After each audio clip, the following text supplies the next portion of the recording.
کون سی غذائیں باقی رہ گئی ہیں، حتیٰ کہ ابھی ہم ڈرتے تھے مرغیوں کے سلسلے میں. یہ جتنی مرغیاں بکتی ہیں آج چکن، اس کی ایجاد 1960 میں ہوئی ہے. یہ برائلر چکن جو آیا ہے یہ اوریجنل پہلے کی مرغی نہیں ہے. پہلے چکن کھانے کا اتنا رواج نہیں تھا، تو بعد میں جب چکن کا یہ رواج بڑھنے لگا، ریکوائرمنٹ زیادہ ہوئی، تو امریکہ اور یورپ کے چند ممالک نے اس کو ایک ٹرائل سے گزارا کہ چکن زیادہ چاہیے اب قوم کو، ریکوائرمنٹ زیادہ ہیں. تو انہوں نے ترکی کی ایک مرغی اور ایک کچھ مرغی کے اختلاط سے، ان کی مکسنگ سے یہ برائلر چکن تیار کیا، جس کو تیار کرنے کے بعد اس کے بڑھانے کے لیے ظاہر سی بات ہے ہمارے گھر میں جو مرغی پلتی ہے، اب تو شاید کسی کے گھر میں نہیں ہوگی، بہت کم، وہ تو 6 مہینے کے بعد تو تھوڑا دیکھنے کے قابل ہوتی ہے، سال بھر کے بعد کاٹنے کے قابل ہوتی ہے کہ کاٹیں تو کچھ گوشت ملے گا. اور اگر ہم وہ دیسی مرغیوں کے انتظار میں رہیں تو بہتوں کو تو چکن نہیں ملتا. تو یہاں قوم کو چکن سپلائی کرنا تھا، تو ایسی مرغیاں لاؤ مارکیٹ میں کہ بہت جلدی بڑھیں.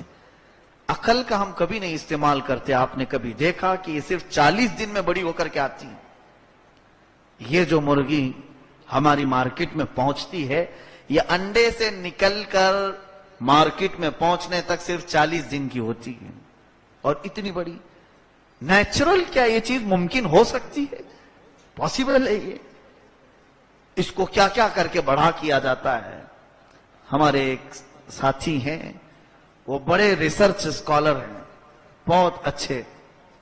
انہوں نے اپنی تحقیق پیش کی 1960 میں جب یہ برائلر چکن کو لایا گیا تو اس کے کئی مقاصد تھے. انہوں نے جو غذا اس کو کھلانا شروع کیا اس مرغی کو، ایک بات یہ بھی میں بتا دوں، مرغی آپ یہ برائلر چکن خرید کر کے اپنے گھر پہ پالو، 40 دن میں نہیں بڑی ہوگی آپ کے ہاں.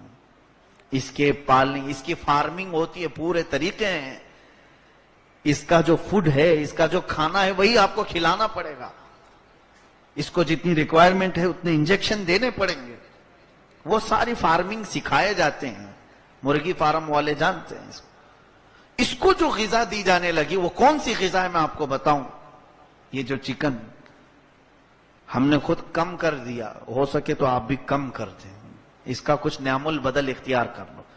مجھے اختیار نہیں آپ کے کھانے پینے پر میں روک لگاؤں، لیکن مشورہ ضرور دے سکتا ہوں. آپ کا اختیار ہے، آپ عمل کرنا چاہیں کر سکتے ہیں. ہاں، اس بات کو سمجھ کے چلیں کہ بعد میں جا کر کے آپ نے یہ نہیں کہنا کہ مفتی صاحب نے چکن کو حرام کہہ دیا. حرام میں نہیں کہہ رہا ہوں، آپ کو اس کے مضر اثرات، اس کے نقصان دہ چیزیں بتا رہا ہوں، صرف اس لیے کہ یہ ہمارے خلاف بنائی گئی مرغی ہے، ہمارے خلاف بنائی گئی مرغی ہے. اس کو لایا گیا مارکیٹ میں، اور امریکہ میں اور یورپ میں سب سے زیادہ جس چیز کا گوشت کھایا جاتا ہے وہ غلیظ جانور ہے. پورک کا استعمال وہ زیادہ کرتے ہیں، خنزیر کھاتے ہیں. تو جب خنزیر کو بھی زیادہ سپلائی کرنا پڑا تو انہوں نے جو غذا بنائی خنزیر کی کہ وہ جلدی بڑا ہونے کے لیے اس کو بھی انجیکشن لگائے جاتے تھے، اور خاص جو غذا کھلائی جاتی تھی، یہ جانوروں کے پیٹ کی اوجھڑیاں سب نکالی جاتی ہیں، انہیں سکھایا جاتا ہے، اور سکھا کر کے اس کو پیس کر کے اس کی غذا بنائی جاتی ہے. اور اس میں خنزیر کے پیٹ کا بھی ہوتا ہے، اس کے پیٹ کا بھی، بیلوں کے پیٹ کا، بھینسوں کے پیٹ کا.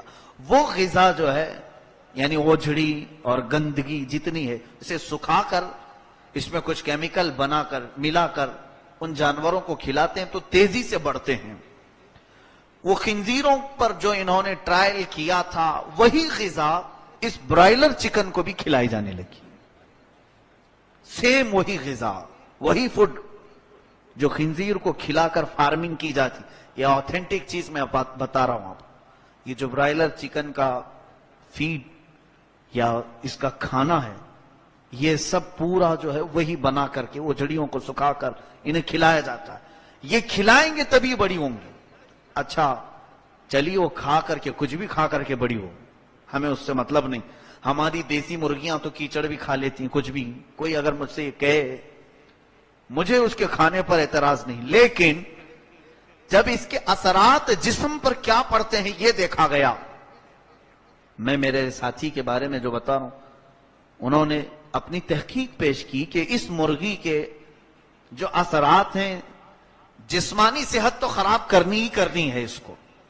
جسم، بہت سارے لوگوں کو جسم پہ آ رہا ہے، ان کے لیے یہ بات ہے کہ ہارٹ، بلڈ پریشر، یہ تمام بیماریاں چکن سے سب سے زیادہ آ سکتی ہیں. یہ برائلر چکن جو 40 دن میں ہمارے گھر میں آئی ہے، اس سے بیماریاں تو ہے ہی ہیں، لیکن جو مجھے لگی بات، ایسی بیماریاں جب پہلی مرتبہ انہوں نے مجھ سے یہ کہا کہ حضرت یہ بہت بیماریاں ہیں، کہا ہم کون سی صحت مند غذا کھا رہے ہیں، ہمارا چاول بھی پاک نہیں آتا، سب بیماریاں کھا رہے ہیں تو یہ ایک بیماری کھا لیں گے کیا ہے؟ کہا نہیں. مجھے ڈر اس وقت لگا جب انہوں نے اس کا دوسرا نیگیٹو اثر کیا بتایا. کہا کہ ہم نے یہ بھی دیکھا کہ اس چکن کے استعمال کرنے سے انسان کے اندر خاص طور پر جو روحانی اثر آتا ہے وہ یہ ہے کہ اس کے اندر شہوتیں بہت زیادہ بڑھتی ہیں، خاص طور پر ہومو سیکسول زیادہ بڑھتا ہے. ہومو سیکسول، ہم جنس پرستی، مرد کا مرد سے خواہش پوری کرنے کی خواہش، عورت کا عورت کے سے، گے اور لیزبین کی کثرت اسی چکن کی بنیاد پر آئی. اس دن سے مجھے ڈر لگنے لگا کہ اگر کہا جاتا کہ بیماریاں ہیں تو ہم تو سنتے ہی آ رہے ہیں کہ اناج میں بیماری، اس میں بیماری، اس میں چکن میں بھی ہوگی اور 2 بیماریاں ساتھ لے لیں گے.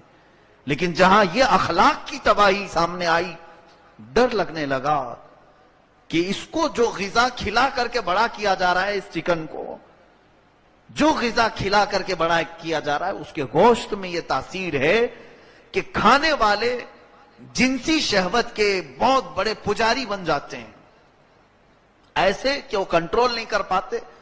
اور جنسی خواہش 2 طرح کی ہوتی ہے، ایک نیچرل ہے مرد کا عورت کی خواہش کرنا، اور ایک غیر نیچرل ہے مرد کی خواہش کرے، عورت کی خواہش کرے. اور یہ آج کی دنیا میں کثرت سے دیکھنے کو مل رہا ہے. کیا آج یہ نہیں ہے؟ آج کئی ملک کی پارلیمنٹ میں آواز اٹھائی جا رہی ہے کہ گے اور لیزبین کو قانونی اختیار دیا جائے، قانونی حیثیت دی جائے.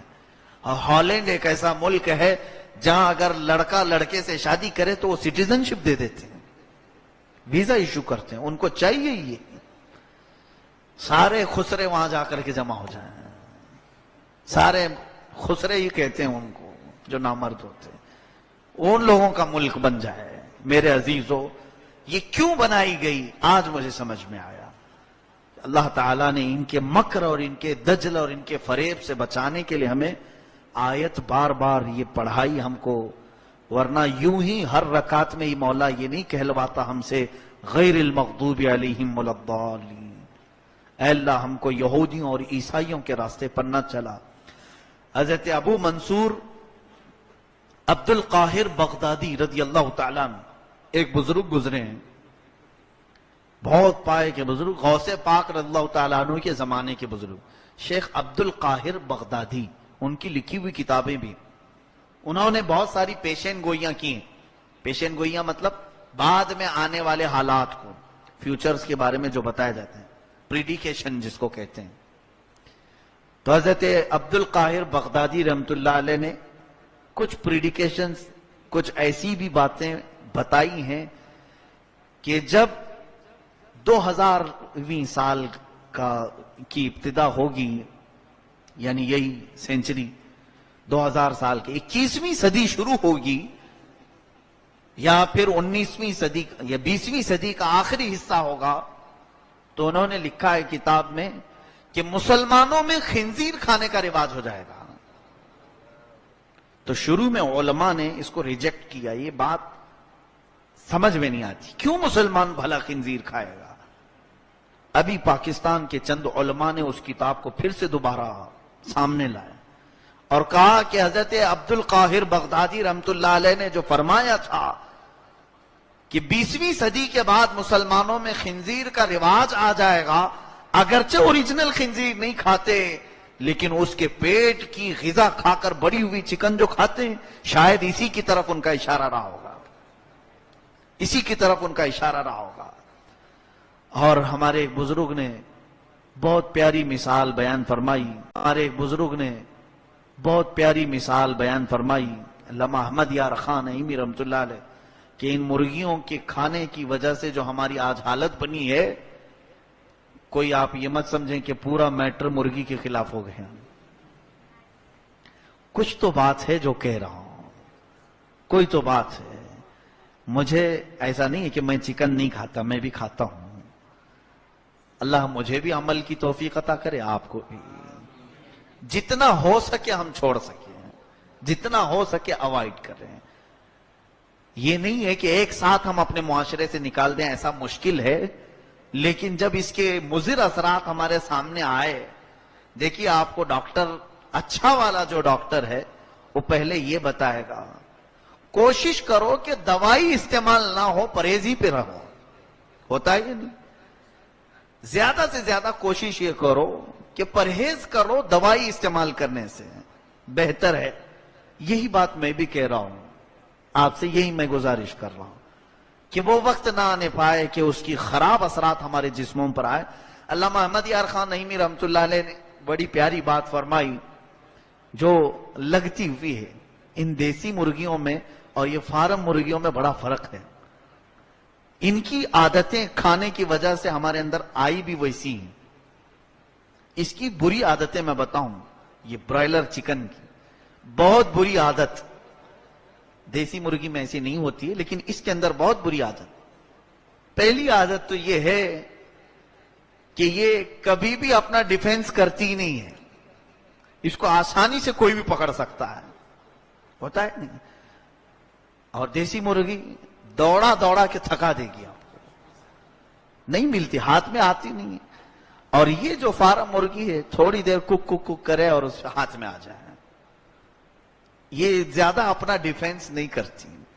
ایک اس کی بری عادت یہ ہے، کوئی پکڑے پہلے اپنا بھی ڈیفنس نہیں کرتی اور دوسری مرغی کو کوئی پکڑ رہا ہے تو اسے بھی کچھ نہیں کرتی، کچھ نہیں کرتی۔ دیسی مرغی میں یہ ہے کہ اس کے بچوں کو پکڑنے جاؤ تو ٹھونک مارے گی، وہ بچاتی ہے اپنے بچوں کو۔ اس کی بری عادتوں میں یہ بڑے بزرگ نے لکھا ہے، کیوں؟ اس لیے کہ جو جس چیز کو زیادہ کھاتا ہے اس کی عادتیں اس کے اندر آتی ہیں، اس کے اندر آتی ہیں۔ ہاں، اسی لیے آپ دیکھیں یہ یورپ والے، امریکہ والے خنزیر زیادہ کھاتے ہیں، اور خنزیر غلیظ ہوتا ہے، یہ غلیظ کام زیادہ کرتے ہیں، شہوت ان کے اندر زیادہ ہے، ہر طرح کی گندگی کر جاتے ہیں، بے حیا ہیں۔ اس کی وجہ یہ ہے کہ خنزیر سب سے زیادہ بے حیا جانور ہے، اس کے اثرات ان کے اندر ہیں۔ جو قوم جس چیز کو کھاتی ہے اس کا زیادہ اثر اس کے اندر آتا ہے۔ اور اس مرغی کی ایک بری عادت اور یہ بھی ہے کہ دکان مالک یا قصاب مرغی کو پکڑتا ہے، اس کے سامنے کاٹتا ہے، اور یہ کھانے میں مصروف رہتی ہے، یہ اپنے چاول دانے کھا رہی ہے، اس کے سامنے ہی دوسری مرغی کٹتی ہے، اپنی باری کا انتظار کرتی ہے، اور کیا ہے، تھوڑی دیر میں پنجرے میں ہاتھ ڈال۔ بہت ساری دکانوں پہ تو میں نے دیکھا پنجرے میں بھی نہیں رکھتے، وہ نیچے ہی چھوڑ دیتے ہیں، کہاں بھاگے گی، کہیں نہیں جاتی، وہ سامنے کٹتے ہوئے دیکھتی ہے، وہ کبھی نہیں کچھ کرتی۔ اس مفسر شہیر نے بہت اچھی بات کہی کہ اے مسلمانوں، اسی کی عادتیں ہمارے اندر آج آ گئی ہیں۔ آج ایسا ہو گیا کہ دشمن تمہارے اوپر حملہ آور ہے، تم ڈیفنس کرنا ہی بھول گئے، آج مار کھا رہے ہو سو رہے ہو، مار کھا رہے ہو سو رہے ہو۔ جو ہماری بات تھی ایک ڈیفنس کی، کوئی ہاتھ تو لگائے کسی ہمارے مسلمان کی طرف، ہم پورے کے پورے جاگ جاتے ہیں۔ آج روز ہم سنتے ہیں خبریں، وائرل کیے جانے والے ویڈیو دیکھنے کی بھی ہمت نہیں ہوتی، لیکن ہم دیکھ کر کے سو رہے ہیں یا نہیں؟ اس کے علاوہ اس کی وہ بری عادت بھی ہمارے اندر آئی ہے کہ سامنے کٹتے ہوئے دوسرے مرغی کو دیکھ کر بھی خاموش رہتی ہے، خاموش رہتی ہے۔ یہی حال آج سب کا ہے ہمارے، ایک مسلمان سامنے کاٹا جا رہا ہے، ہم کھانے میں مصروف ہیں۔ اسی برائلر چکن کا ہی اثر ہے کہ سب یہاں پر فارم مرغیاں بن گئے، ہماری حالت آج فارم مرغی کی طرح ہے کہ ہم سب دیکھ رہے ہیں، اس کے باوجود خاموش کھانے پینے میں مصروف ہیں۔ ہماری آوازیں بند ہو گئیں، آج ممبر سے نہیں بولا جا رہا، آج ڈر ہے سب کو، علماء کو ڈر،